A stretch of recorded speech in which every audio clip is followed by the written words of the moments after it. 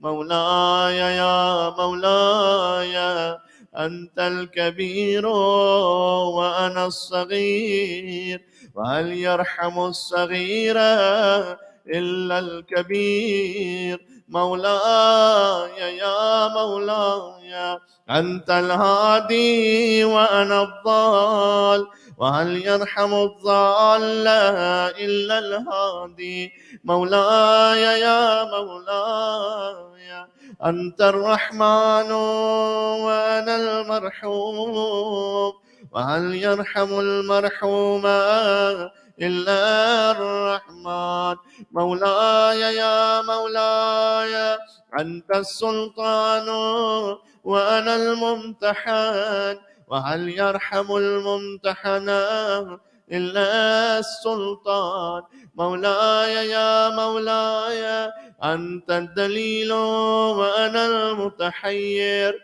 وهل يرحم المتحير إلا الدليل. یہ جملہ مل کے پڑھیے گا. مولاي يا مولاي أنت الغفور وأنا المذنب وهل يرحم المذنب إلا الغفور. اے خدا تو معاف کرنے والا، میں گناہ کرنے والا ہوں، تو گناہ کرنے والے پر سوائے غفور و رحیم کے کون رحم کرے گا. مولاي يا مولاي أنت الغالب وأنا المغلوب وهل يرحم المغلوب إلا الغالب. مولاي يا مولاي أنت الرب وأنا المربوب وهل يرحم المربوب إلا الرب.